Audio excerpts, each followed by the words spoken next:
Welcome to love talkies Priya Sakhi episode number 45. ఫ్లైట్లో technical issue వచ్చిందని pilot చెప్పడంతో కంగారుగా విక్రమ్ వైపు చూసింది అక్షర. డోంట్ ప్యానిక్ అక్షర అని ఆమెను వదిలి పైలట్ దగ్గరికి వెళ్తుంటే వెంటనే విక్రమ్ చేతిని పట్టుకుంది అక్షర. ఏం జరగదన్నాను కదా, ట్రస్ట్ మీ అన్నాడు విక్రమ్. ఆ మాటతో తల నిలువుగా ఊపింది అక్షర. విక్రమ్ మెల్లగా అక్షర చేతిని విడిపించుకొని పైలట్ దగ్గరికి వెళ్ళి అక్కడ అతనితో పాటు కలిసి చెక్ చేస్తున్నాడు.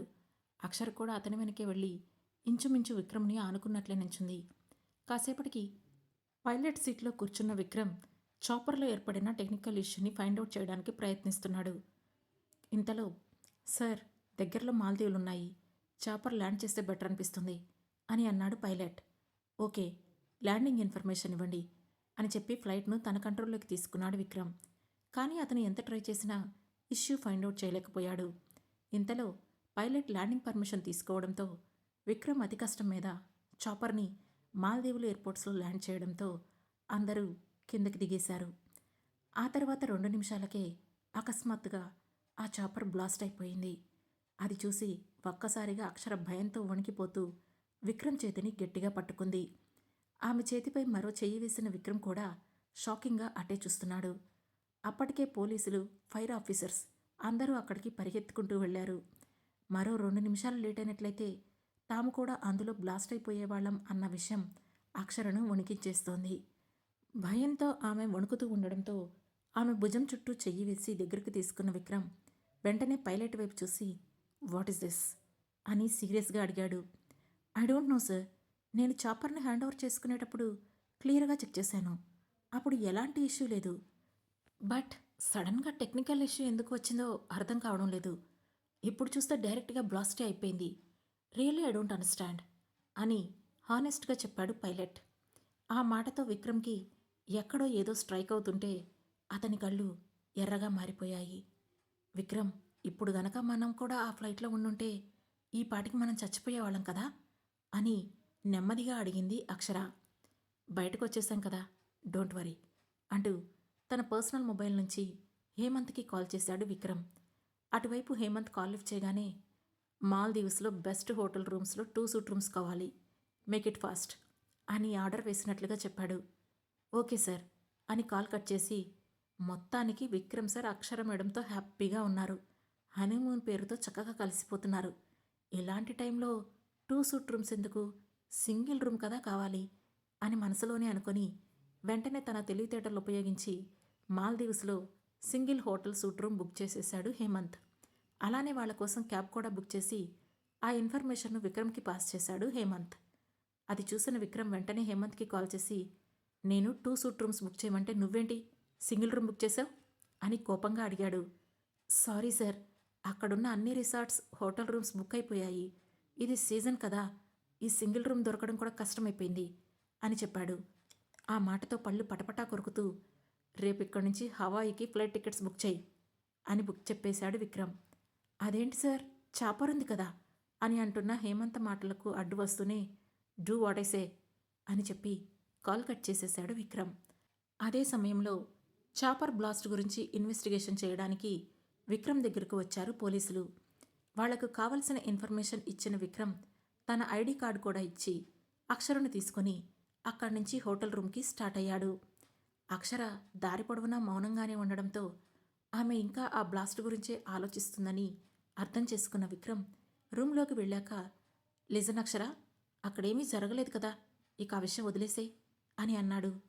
అంత ఈజీగా ఎలా వదిలేస్తాను విక్రమ్? యూనో, నేను లైఫ్లో చాలా ప్రాబ్లమ్స్ ఫేస్ చేశాను. ఇన్ఫ్యాక్ట్ కొన్ని టైమ్స్లో బ్రతకడం కంటే చావడం బెస్ట్ అని కూడా అనిపించింది. కానీ ఏ రోజు చచ్చిపోవాలి అనే ఆలోచన మాత్రం రాలేదు. అలాంటిది ఆ బ్లాస్ట్ చూస్తుంటే చాలు చావుని అతి దగ్గరగా చూసినట్లు అనిపిస్తుంది అంటూ అక్కడే ఉన్న సోఫాలో ముడుచుకొని కూర్చుంది. కమాన్ అక్షర, ఇంకా దాని గురించి థింక్ చేస్తూ కూర్చుంటే ఎలా చెప్పు? మనం ఈరోజు ఇక్కడే ఉంటున్నాం అండ్ సపరేట్ రూమ్స్ కూడా బుక్ అవ్వలేదు. సో నువ్వు కొంచెం అడ్జస్ట్ అవడానికి ప్రిపేర్డ్గా ఉండు. హేమంత్ ఫ్లైట్ టికెట్స్ బుక్ చేస్తాడు, మనం రేపు హవాయి వెళ్దాం అని చెప్పాడు విక్రమ్. ఆ మాట వినగానే కంగారు పడిపోతూ, ఏంటి, మళ్ళీ ఫ్లైట్ ఎక్కాలా? నా వల్ల కాదు విక్రమ్, నేనిక్కడే ఉండిపోతాను అని చెప్పింది అక్షర. ఆ మాటకు చిన్నగా నవ్వి, దీనికే ఇలా భయపడితే ఎలా అక్షర? ఇప్పుడు మనం హవాయి వెళ్ళడానికి కాకపోయినా ఇండియా వెళ్ళాలన్నా కూడా మళ్ళీ ఫ్లైట్ ఎక్కాల్సిందే కదా అని అడిగాడు విక్రమ్. లేదు విక్రమ్, కావాలంటే నేను ట్రైన్లో వచ్చేస్తాను, ఫ్లైట్ మాత్రం అస్సలు ఎక్కను అని వణికిపోతూ చెప్పింది అక్షర. దాంతో నవ్వుతూ వెళ్ళి ఆమె పక్కనే కూర్చొని అక్షర చేతిని తన చేతుల్లోకి తీసుకొని, నేనున్నాను కదా, నా ప్రాణం అడ్డేసైనా సరే నిన్ను కాపాడతాను, ఓకేనా అని నవ్వుతూ చెప్పాడు విక్రమ్. ఆ మాటతో టక్కున అతని పెదవులకు చేతిని అడ్డుపెడుతూ, లేదు లేదు విక్రమ్ గారు, అలా అనకండి, ఈ లోకంలో ఇప్పుడు నాకంటూ ఉన్నది మీరే అని ఏదో ఆలోచనలో టక్కున అనేసింది అక్షర. ఆమె ఏమన్నదో అర్థమవడానికి విక్రమ్కి అరసెకండ్ పడితే అక్షరకు 2 సెకండ్లు పట్టాయి. దాంతో వెంటనే నాలిక కరుచుకుంటూ విక్రమ్ వైపు చూడగా అప్పటికే రెప్ప కూడా వేయకుండా ఆమెనే చూస్తున్నాడు విక్రమ్. కొన్ని క్షణాలు ఇద్దరి చూపులు కలిశాయి. ఆ చూపుకి అక్షర తడబడుతూ తలదించుకుంది. దాంతో విక్రమ్, ఓకే ఓకే, నువ్వు కూల్గా ఉండు అక్షర, ఫ్రెష్ అయ్యి వస్తాను అని చెప్పి వాష్రూమ్కి వెళ్ళిపోయాడు. అతనటు వెళ్ళగానే అప్పటి వరకు ఉన్న గుండె వేగాన్ని తగ్గించుకుంటూ విక్రమ్తో గడుస్తున్న ఈ సమయాన్ని ఫీల్ అవ్వాలో అవాయిడ్ చేయాలో అర్థం కాక ఆలోచనలో పడింది అక్షర. మరోవైపు చాలాసేపటి నిద్రపోయిన తర్వాత ఎప్పటికో లేచింది శివాని. కానీ ఆమె బాడీ విపరీతమైన పెయిన్స్తో పచ్చి పుండులా అనిపించి ఆమెను బాధకు గురిచేస్తోంది. ఒక డాక్టర్గా తన బాడీ ఫిట్గా ఉండడం కోసం ఆమె చేయాల్సినవన్నీ చేస్తూ ఉంటుంది. అలాంటి తనకు ఈరోజు బాడీ అంతా వీక్గా అయిపోవడం ఆశ్చర్యంగా అనిపిస్తోంది. కడుపులో ఆకలిగా, ఒళ్ళంతా చిరాకుగా అనిపించి ఆ వెంటనే అందుకు కారణమైన అశ్వత్థని చంపాలనిపించింది. కాసేపటికి ఆ నొప్పికి మెల్లగా కిందకు దిగి గోడలు పట్టుకుంటూ వాష్రూమ్ వైపు నడుస్తూ ఉంటే ఆమె ముక్కుకి ఏదో స్మెల్ వచ్చింది. ఈ స్మెల్ ఏంటి ఇంత పీస్ఫుల్గా ఉంది, వీడు మళ్ళీ ఏం ప్లాన్ చేశాడో అని అనుకుంటూనే నెమ్మదిగా వాష్రూమ్ డోర్ ఓపెన్ చేసింది. వెంటనే ఆ స్మెల్ మరింత ఎక్కువగా ఆమె ముక్కును తాకి ఆమె మెల్లగా యాక్టివ్ అయ్యేలా చేస్తోంది. దాంతో వాష్రూంలోకి అడుగుపెట్టిన ఆమె చూపు అక్కడే ఉన్న పెద్ద బాత్టబ్పై పడింది. అప్పటికే ఆ బాత్టబ్లో వాటర్ ఫిల్ చేసి అందులో ఏవేవో ఆకులు మూలికలు వేసి ఉన్నాయి. అలానే ఆ బాత్టబ్కి ఓ స్టిక్కర్ కూడా ఉండడంతో దాన్ని తీసి చూడగా అదే కర్సివ్ హ్యాండ్ రైటింగ్లో మళ్ళీ, ఈ వాటర్తో స్నానం చేస్తే నీ పెయిన్స్ తగ్గుతాయి అని రాసి ఉంది. దెబ్బ కొట్టినవాడే వైద్యం చేయడం అంటే ఇదేనేమో అని తిట్టుకుంటూ ఆ పేపర్ను అక్కడే ఉన్న డస్ట్బిన్లో వేసిన శివాని ఆ బాత్టబ్లో అతనేం వేశాడా అని ఆ మూలికలు తీస్తానికి చెయ్యి పెట్టింది. వాటర్ వేడిగా అనిపించాయి. ఆ ఆకులు వాసన మరింత ఎక్కువ అవడంతో గాఢంగా పీల్చిన శివానీకి ఇక క్షణం కూడా ఆలస్యం చేయకుండా తన డ్రెస్ తీసేసి బాత్టబ్లోకి దిగింది. ఆ వాటర్ ఒంటిని తాకగానే ఆమెకు చాలా రిలీఫ్గా అనిపించింది. నరాలన్నీ ఒక్కసారిగా ఉత్తేజంగా తయారయ్యాయి. దాంతో కూల్గా వెనక్కి వాలి కళ్ళు మూసుకుంది. ఎంతసేపు అలా ఉందో తెలియదు కానీ ఇంతలో వీల్చైర్ శబ్దం వినిపించడంతో టక్కున కళ్ళు తెరిచి, ఓ మై గాడ్, వీడొచ్చేశాడు, నేనేమో పెద్ద హీరోయిన్లా అన్నీ తీసేసి బాత్టబ్లో దిగాను, ఇప్పుడెలా అనుకుంటూ ఉండగానే అప్పటికే వీల్చైర్ బాత్రూంలోకి వచ్చేసింది. దాంతో షాక్ అయ్యి అతన్ని చూసింది శివాని. అతను మాత్రం నవ్వుతూ ఆమెనే చూస్తున్నాడు. నీళ్లలో ఆమె నగ్న శరీరంలోని అందాలు అతన్ని కనువిందు చేస్తున్నాయి. దాంతో వాటర్లో ఇంకాస్త లోపలికి జరుగుతూ తన శరీరాన్ని 2 చేతులతో కప్పుకొని కోపంగా అతని వైపు చూస్తూ, ఏయ్, నీకు కొంచెం కూడా మేనస్ లేదా? నేను స్నానం చేసేటప్పుడు ఇలా వచ్చి చూడటానికి సిగ్గుండాలి, ముందు నువ్వు బయటికి వెళ్ళు అని ఆమె అరుస్తూ ఉండగానే, నేను చూడని అందాలు అక్కడేమీ లేవులే, అయినా ఒక ఆడదాన్ని మగాడు అలా చూడాలని ప్రయత్నించడం ఆమె అందానికి ఇచ్చే గౌరవం అంటూ లాజిక్ లేని డైలాగ్ ఒకటి చెప్పాడు అశ్వత్. ఆ మాట విన్న శివాని పళ్ళు పటపటా కొరికింది. ఆమెకు గడిచిన రాత్రి అతను సృష్టించిన విధ్వంసం కళ్ల ముందు మెదులుతుంటే అప్రయత్నంగా ఆమె చూపు అతని కాళ్లపై పడింది. నిజానికి అతను వీల్చైర్లో తిరుగుతున్నాడు, కాళ్ళు పనిచేయనట్లే బిహేవ్ చేస్తున్నాడు. కానీ రాత్రి అతను తనతో బెడ్పై ఉన్నప్పుడు ప్రవర్తించిన తీరు లీలాగా గుర్తొస్తుంటే అసలు ఇతనికి నిజంగానే కాళ్ళు లేవా? సంథింగ్ ఈజ్ రాంగ్ అని అనుమానంగా అనుకుంది. ఇంతలో అశ్వత్ ఆమెనే తదేకంగా చూస్తూ, ఎక్కువసేపు అలాగే ఉంటే మళ్ళీ ఫీవర్ వస్తుంది, బయటికి రా అని అన్నాడు. నువ్వు ఎదురుగా ఇలా కూర్చుంటే నేనెలా వస్తాను, ముందు నువ్వు బయటికి వెళ్ళు అని కసురుకుంది శివాని. నాకు తెలియని రహస్యమేది నీ బాడీలో లేదులే, కమ్ అని అన్నాడు అశ్వత్. షడప్, ముందు నువ్వు బయటికెళ్ళు, లేదంటే నేను రోజు మొత్తం ఇలాగే ఉండిపోతాను అని బెదిరించింది శివాని. నీ బెదిరింపులకు నేనేం భయపడడం లేదులే. కానీ నీకు మళ్ళీ ఫీవర్ వస్తే నేను నీకు దూరంగా ఉండాలి. అది నాకిష్టం లేదు. అందుకే వెళ్తున్నా అని చెప్పి వీల్చైర్ తిప్పుకొని బయటికి నడిచాడు అశ్వత్. దాంతో వెళుతున్న అతన్ని కోపంగా చూస్తూనే టక్కున బాత్టబ్లో నుంచి లేచి వెంటనే అడుగు బయట పెట్టి ఫాస్ట్గా తన డ్రెస్సెస్ వేసుకుంది. ఆమె బయటకు వచ్చేసరికి అశ్వత్ ఇంకా రూమ్లోనే ఉండడంతో కోపంగా పళ్ళు కొరుకుతూ, నాకు ఈ డ్రెస్సులు అసలు కంఫర్ట్గా లేవు. నాకు కొన్ని డ్రెస్సెస్ కావాలి అని అడిగింది. నో, నువ్వు ఈ డ్రెస్సెస్లోనే చాలా బాగున్నావు. ఇలాగే మెయింటైన్ చెయ్యి అని చెప్పాడు అశ్వత్. అది కాదు అంటూ ఇంకేదో చెప్పబోయింది శివాని. కానీ ఆమెకు మాట్లాడే అవకాశం ఇవ్వకుండా, నాకు ఆకలిగా ఉంది, ఫుడ్ సర్వ్ చేయాలి, రా అని పిలిచాడు అశ్వత్. దాంతో కోపంగా కాలుతో నేలపై కొట్టి శివాని బయటికి నడుస్తుంటే, హలో, నన్ను నీ బాబు తీసుకొస్తాడా అని అడిగాడు అశ్వత్. అది విని అక్కడే ఆగి కళ్ళు పెద్దవి చేసి గుడ్లురుముతూ అతని వైపు చూసింది శివాని. ఏంటి అలా చూస్తున్నావు, వచ్చి తీసుకెళ్ళు అని ఆర్డర్ వేశాడు అశ్వత్. దాంతో విసుక్కుంటూనే మళ్ళీ వెనక్కి వచ్చి అతని వీల్చైర్ నెట్టుకుంటూ డైనింగ్ టేబుల్ దగ్గరికి తీసుకువెళ్ళిన ఆమెకు టేబుల్ మొత్తం మంచి వంటకాలతో గుమగుమలాడుతూ కనిపించింది. వాటిని చూడగానే శివానికి మళ్ళీ ఆకలి గుర్తొచ్చింది. దాంతో వెంటనే ఆ ఫుడ్ మొత్తం పెట్టుకొని తినాలి అనే ఆలోచన వచ్చిందో లేదో, ఏం చూస్తున్నావు, త్వరగా నాకు తినిపించు అని అన్నాడు అశ్వత్. నీ చేతులు బాగానే ఉన్నాయి కదా అని అంది శివాని. నేను చెప్పిన పని చెయ్యడమే నీ డ్యూటీ. నీకు క్వశ్చన్స్ అనవసరం, ముందు తినిపించు అన్నాడు అశ్వత్. దాంతో అతన్ని తిట్టుకుంటూనే అతనికి తినిపించడం స్టార్ట్ చేసింది శివాని. ఆ సమయంలో అప్రయత్నంగా ఆమె చూపు అతని వీల్చైర్పై ఉన్న ఆర్మ్రెస్ట్పై పడింది. సాధారణంగా అలాంటి వీల్చైర్లో ఉంటున్నాడు కనుక అతని బలం పడి ఆ ప్లేసెస్లో చర్మం నల్లగా గట్టిగా ఉండాలి. కానీ నిజానికి అతని శరీరం మొత్తం చాలా సున్నితంగా, చాలా అందంగా కనబడుతోంది. అందుకే మరోసారి అనుమానంగా చూస్తూ, నీ కాళ్ళకేమైంది అని అడిగింది శివాని. ఆ మాటతో సీరియస్గా ఆమె వైపు చూశాడు అశ్వత్. ఆ చూపుకి భయపడిపోయిన ఆమె వెంటనే సైలెంట్ అయిపోయింది. మరోవైపు ధీరజ్, నందిని మరుసటి రోజు ఆఫీస్కి వెళ్తుంటే, మీరిద్దరూ వెళ్ళిపోతే ఇంట్లో మేమేం చేయాలి అని అడిగింది జీవిత. ఈ మాట జాబ్ రిజైన్ చేసేటప్పుడు అడిగితే బాగుండేది మమ్మీ అని సీరియస్గా అన్నాడు ధీరజ్. వెంటనే నందిని, కమాన్ ధీరజ్, అయిపోయింది కదా, మళ్ళీ ఎందుకు గొడవ చేస్తున్నావు అని చెప్పి అతన్ని అడ్డుకొని జీవిత వైపు చూసి, ఆంటీ, ఇప్పుడు మీరు అంకుల్తో టైం స్పెండ్ చేయండి. అంకుల్ ఫారెన్ వెళ్ళాక మీరు మాతో కలిసి ఆఫీస్కి వచ్చేయండి, సింపుల్ అని చెప్పింది. నా కోడలు బంగారం అంది జీవిత. మరి నేను మెటలా అని ఉక్రోషంగా అన్నాడు ధీరజ్. కాదు, మెంటల్ అన్నాడు అతని తండ్రి వికాస్. ఆ మాటతో కోపంగా చూడబోయిన ధీరజ్ అంతలోనే చిన్నగా నవ్వేశాడు. ఆ తర్వాత నందిని, ధీరజ్ పేరెంట్స్కి బాయ్ చెప్పి ఆఫీస్కి స్టార్ట్ అయ్యారు. ప్రశాంతంగా ఉన్న ధీరజ్ ముఖం చూసి కారులో అతనికి కాస్త దగ్గరగా జరిగింది నందిని. దాంతో నుదురు చిట్లించి, ఏంటి అని అడిగాడు ధీరజ్. ఏం లేదు, కాస్త దగ్గరగా ఉండాలనిపించింది అంటూనే ఇంకాస్త దగ్గరగా వెళ్ళింది నందిని.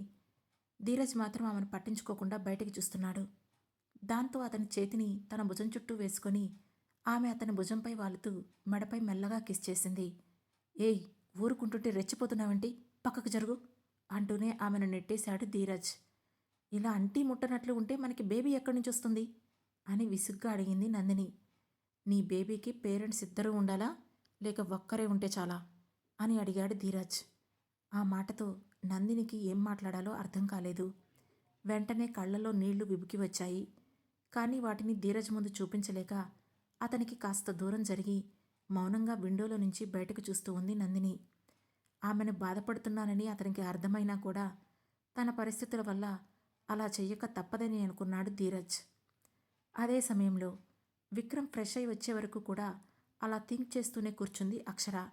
దాంతో ఆమెను చూసిన విక్రమ్, నువ్వు ఎంత థింక్ చేసినా టైం వేస్ట్ తప్ప నువ్వు థింక్ చేసినట్లుగా నీ లైఫ్ ఏమీ ఉండదు. అసలు ఈ థింకింగ్ అనేది సాధ్యమైనంత వరకు వదిలేసేయి అని చెప్పి మొబైల్ తీసుకొని బాల్కనీలోకి వెళ్ళాడు విక్రమ్.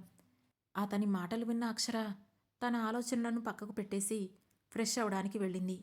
ఆమె రెడీ అయి వచ్చేసరికి కాల్స్ మాట్లాడి వచ్చిన విక్రమ్ రిసెప్షన్కి కాల్ చేసి స్నాక్స్, కాఫీ ఆర్డర్ చేశాడు. విక్రమ్, ఈరోజు ఐలాండ్లో ఏమేం టూరిస్ట్ ప్లేసెస్ ఉన్నాయో అన్నీ చూద్దామా అని అడిగింది అక్షర. నువ్వు ముందు బాల్కనీలోకి వెళ్ళి చూసిరా అన్నాడు విక్రమ్. ఆ మాటతో బాల్కనీలోకి వెళ్ళిన అక్షరకు తాము సముద్రానికి ఆనుకొని ఉన్న రిసార్ట్లో ఉన్నామని అర్థమవ్వడానికి క్షణం కూడా పట్టలేదు. వచ్చేటప్పుడు ఆమె భయంతో పట్టించుకోలేదు, కానీ ఇప్పుడు లైట్ బ్లూ కలర్లో కనిపిస్తున్న సముద్రాన్ని ఇష్టంగా చూస్తూ చాలాసేపటి వరకు ప్రపంచాన్నే మర్చిపోయింది అక్షర. కాసేపటికి ఇక్కడే ఉంటావా, బయటికి వెళ్దామా అని అడిగాడు విక్రమ్. ఆ మాటతో ఈ లోకంలోకి వస్తున్నా, మనం ఎక్కడికి వెళ్దాం అని అతన్ని అడిగింది అక్షర. ఆల్రెడీ ప్లానింగ్ అయిపోయింది, మనం స్టార్ట్ అవ్వడమే ఆలస్యం, కాఫీ వస్తే వెళ్ళిపోదాం అని చెప్పాడు విక్రమ్. దెన్ మనం బయటికి వెళ్ళి ఏమైనా తినేవాళ్ళం కదా, ఈ రూమ్కి వచ్చేసరికి వాళ్ళు తీసుకొచ్చే ఫుడ్ కూడా టేస్ట్ మారిపోతుంది అని చెప్పింది అక్షర. ఓకే, బయటికి వెళ్దాం పదా అని రూమ్ డోర్ లాక్ చేసి ఇద్దరు బయటికి వెళ్ళిపోయారు విక్రమ్, అక్షర. ఆ తర్వాత ఇద్దరు అక్కడే ఉన్న చిన్న చిన్న వీధుల్లో తిరుగుతూ స్పెషల్ సీ ఫుడ్స్ను ఎంజాయ్ చేశారు. అంతకుముందు అక్షరలో ఉన్న భయం ఇప్పుడు కాస్త తగ్గడంతో చెప్తే ఏదైనా విని అర్థం చేసుకుంటుందని అనుకున్నాడు విక్రమ్. ఇప్పుడు ఎక్కడికి విక్రమ్ అతనితో పాటు నడుస్తూనే అడిగింది అక్షర. చెప్తాను వెయిట్ అంటూ మొబైల్లో క్యాబ్ బుక్ చేశాడు విక్రమ్. అక్షర ఫుల్ ఎగ్జైటెడ్గా అక్కడున్నవన్నీ చూస్తూ నుంచుంది. అది గమనించి, ఏమైనా షాపింగ్ చేస్తావా అక్షర? ఇక్కడ సముద్రంలో దొరికే గవ్వలతో చాలా ఆర్నమెంట్స్, హోమ్ మేడ్ థింగ్స్ ఉంటాయి అని చెప్పాడు విక్రమ్. లేదు విక్రమ్, ఏమీ వద్దు, జస్ట్ మనం ఉండేది వన్డేనే కాబట్టి ఇక్కడున్న ప్లేసెస్ అన్నీ కవర్ చేసేద్దాం అని చెప్పింది అక్షర. ఆమె మాటను బట్టి ఆమెకు ప్లేసెస్ ఎక్స్ప్లోర్ చేయడం అంటే ఇష్టమని అర్థం చేసుకున్నాడు విక్రమ్. ఇంతలో క్యాబ్ రావడంతో ఇద్దరూ క్యాబ్ ఎక్కారు. ఇంతలో ఏదో గుర్తొచ్చినట్లు, విక్రమ్, తాతయ్య గారు కాల్ చేయలేదు, మీరు చేశారా అని అడిగింది. ఆల్రెడీ నేను మాట్లాడేశాను అని చెప్పాడు విక్రమ్. ఓకే, కానీ నాకు డౌట్, ఆల్రెడీ తాతయ్య మన దగ్గరున్న మొబైల్ తీసుకున్నారు కదా, మరి మీరెలా మాట్లాడారు అని అనుమానంగా అడిగింది అక్షర. తాతయ్య తీసుకుంది నా బిజినెస్ మొబైల్, పర్సనల్ మొబైల్ నా దగ్గరే ఉంటుంది కదా, ఎమర్జెన్సీ అయినప్పుడు అవసరమవుతుంది అని చెప్పాడు విక్రమ్. ఓ, అయితే చాపర్ బ్లాస్ట్ అయిన విషయం తాతయ్యతో చెప్పారా అని అడిగింది అక్షర. నేను చెప్పాల్సిన అవసరం లేదు, ఆల్రెడీ తాతయ్యకి తెలిసిపోయింది. నన్ను అడిగారు, జస్ట్ టెక్నికల్ ఇష్యూ అని చెప్పేశాను అన్నాడు విక్రమ్. ఓకే, దానివల్ల మనకు చాలా లాస్ అయి ఉంటుంది కదా అని అంది Akshara. It's okay Akshara, no problem అన్నాడు విక్రమ్. థ్యాంక్ గాడ్ విక్రమ్ అని అక్షర ఇంకేదో మాట్లాడబోతుంటే ఇంతలో క్యాబ్ ఆగడంతో ఇద్దరూ క్యాబ్ దిగారు. అక్కడ వాటర్ గేమ్స్, క్యూబా డ్రైవింగ్ లాంటివన్నీ కనిపించాయి. వాటన్నింటినీ చూసిన అక్షర సో నైస్ అంటూ విక్రమ్ను వదిలేసి అక్కడ జరుగుతున్న వాటర్ గేమ్స్ చూడటానికి ముందుకు వెళ్ళింది. ఆమెను చూస్తూనే కాస్త ముందుకు వెళ్ళిన విక్రమ్ తను ఆల్రెడీ ఆన్లైన్లో బుక్ చేసిన టిక్కెట్స్ను పక్కనే ఉన్న గేమ్స్ ఆర్గనైజర్కి చూపిస్తున్నాడు. అది గమనించిన అక్షర తన దగ్గరకు వచ్చి, నువ్వు కూడా గేమ్స్ ఆడుతున్నావా, ఏం గేమ్ ఆడుతున్నావు అని ఇంట్రెస్ట్గా అడిగింది. నేను మాత్రమే కాదు, నువ్వు కూడా ఆడబోతున్నాం, ఇద్దరం కలిసి క్యూబా డైవింగ్ చేయబోతున్నాం అని చెప్పాడు విక్రమ్. ఆ మాట విన్న అక్షరకు పై ప్రాణాలు పైనే పోగా, వాట్ అని అరిచినట్లే అంది. ఆమె అలా అరిచేసరికి విక్రమ్ షాక్ అవడమే కాకుండా చుట్టూ ఉన్న అందరూ అక్షరను వింతగా చూశారు. ఆ చూపుతో ఇబ్బంది పడుతూ, నా వల్ల కాదు విక్రమ్ అని ఏడుపు ముఖంతో చెప్పింది అక్షర. ఏం కాదు, నేనున్నాను కదా, బాగుంటుంది, రా అంటూ ఆమె చెయ్యి పట్టుకొని తీసుకెళ్తుంటే, నోనో విక్రమ్ అంటూ వెంటనే అతని చేతిని వదిలించుకొని పరిగెత్తింది అక్షర. వెంటనే క్షణంలోనే అక్కడున్న జనాల్లో కలిసిపోయి కనిపించకుండా పోయింది అక్షర. దాంతో షాక్ అయిన విక్రమ్ అక్షర కోసం వెతకడం స్టార్ట్ చేశాడు.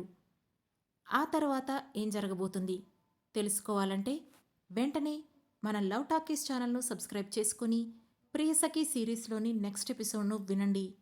మా ఈ కథలు మీకు నచ్చినట్లయితే లైక్ చేసి, షేర్ చేసి, కామెంట్ చేసి, అలాగే హై పాయింట్స్ కూడా ఇచ్చి మమ్మల్ని సపోర్ట్ చేయండి. Thanks for watching.